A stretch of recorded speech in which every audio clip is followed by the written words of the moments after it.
Is it possible to be happy? A great many people wonder whether or not happiness even exists in this modern, rushing world.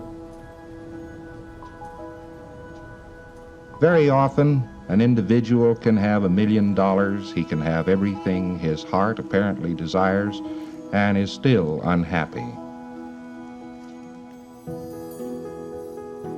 We take the case of somebody who has worked all his life, he's worked hard. He's raised a big family. He's looked forward to that time of his life when he at last could retire and be happy and be cheerful. Have lots of time to do all the things he wanted to do. And then we see him after he's retired, and is he happy? No. He's sitting there thinking about the good old days when he was working hard. Our main problem in life is happiness. The world today may or may not be designed to be a happy world. It may or may not be possible for you to be happy in this world. And yet, nearly all of us have the goal of being happy and cheerful about existence. And then very often we look around at the world around us and say, well, nobody could be happy in this place. We look at the dirty dishes in the sink, and the car needing a coat of paint, and the fact that we need a new gas heater, we need a new coat, we need new shoes, or we just like to have better shoes, and say, well, how could anybody possibly be happy when actually he can't have everything he wants? He is unable to do all the things he'd like to do, and therefore this environment doesn't permit a person to be as happy as he could be. Well, I'll tell you a funny thing, a lot of philosophers have said this many, many times, but the truth of the matter is that all the happiness you'll ever find lies in you. You remember when you were maybe 5 years old and you went out in the morning and you looked at the day and it was a very, very beautiful day. You looked at flowers and they were very beautiful flowers.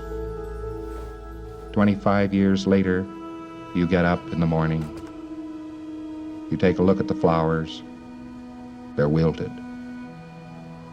The day isn't a happy day. Well, what's changed? You know, they are the same flowers. It's the same world. Something must have changed.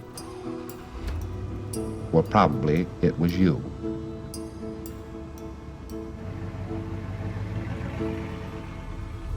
Actually, a little child derives all of his pleasure in life from the grace he puts upon life. He waves a magic hand and turns all manner of interesting things into being out in the society. Where does he do this? He goes down and he looks at the cop. Here's this big, strong brute of a man riding this iron steed up and down. Boy, he'd like to be a cop. Yes, sir, he'd sure like to be a cop. 25 years later, he looks at that cop riding up and down, checking his speedometer, and says, doggone these cops. Well, what's changed here? Has the cop changed? No, just the attitude toward the cop. One's attitude toward life makes every possible difference in one's living.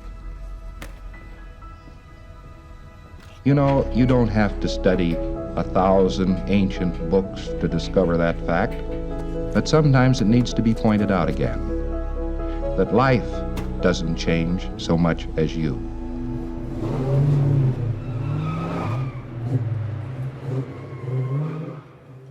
The day when you stop building your own environment, when you stop building your own surroundings, when you stop waving a magic hand and gracing everything around you with magic and beauty, things cease to be magical, things cease to be beautiful.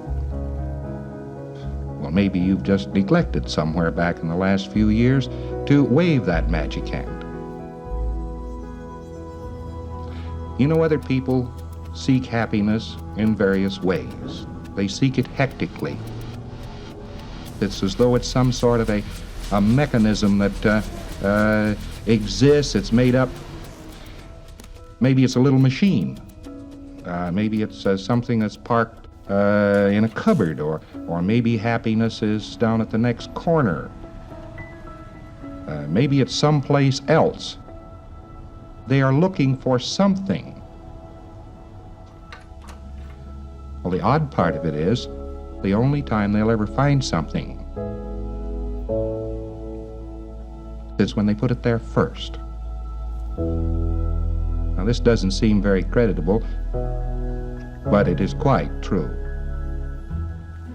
Those people who have become unhappy about life are unhappy about life solely and completely because life has ceased to be made by them. Here we have the single difference in a human being.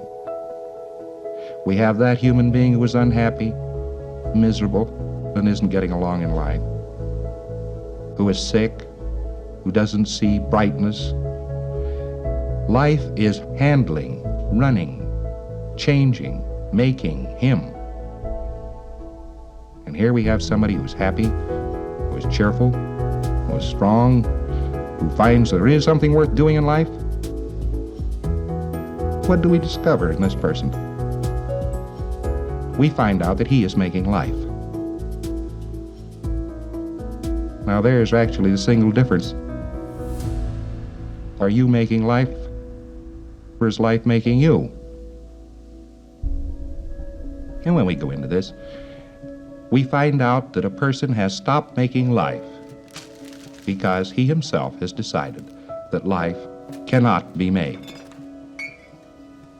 Some failure, some small failure, maybe not graduating with the same class, maybe that failure that had to do with not marrying quite the first man or woman who came along and seemed desirable.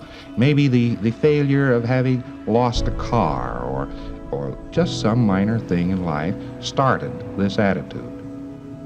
A person looked around one day and said, well, I've lost. And after that, life makes him. He doesn't make life anymore. Well, this would be a very dreadful situation if nothing could be done about it.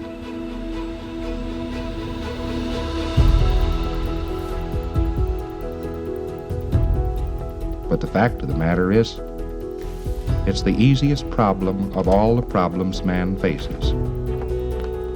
Changing himself and changing the attitudes of those around him.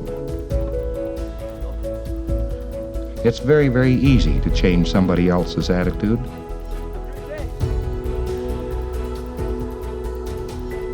Yet you are totally dependent upon other people's attitudes. Somebody's attitude toward you may make or break your life. Did it ever occur to you that your home holds together?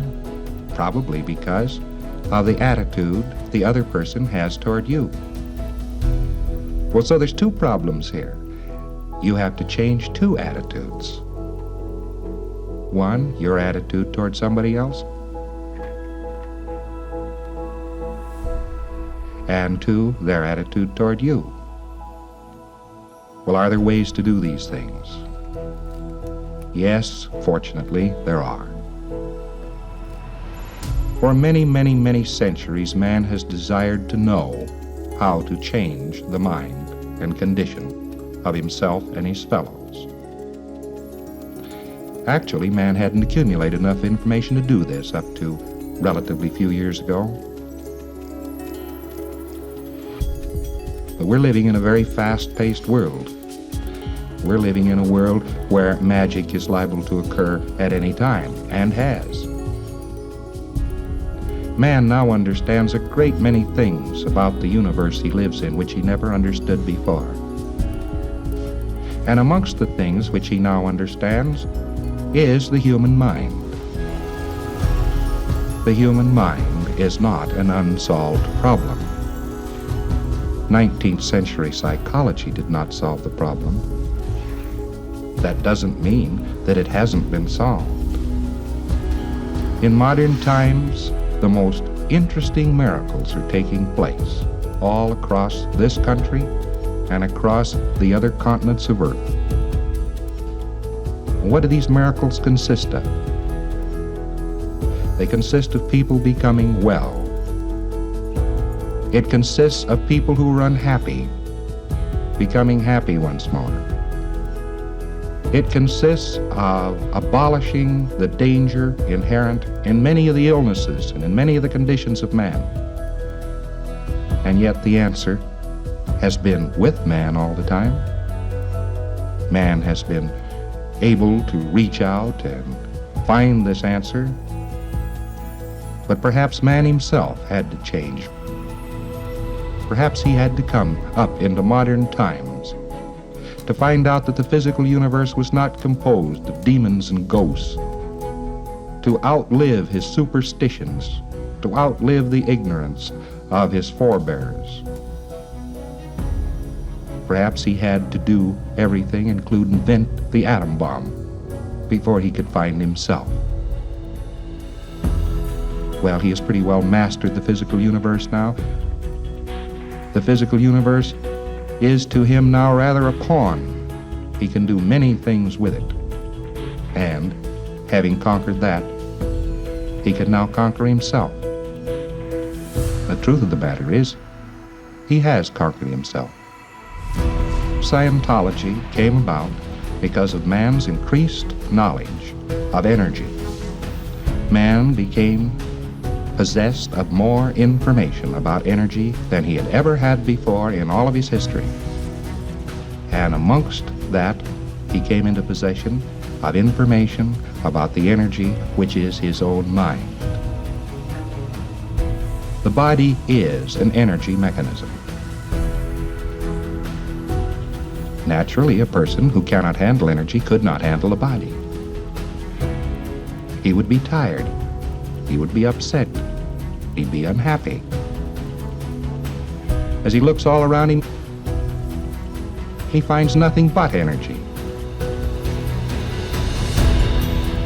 If he knew a great deal about energy, particularly the energy of himself, the energy that made him think,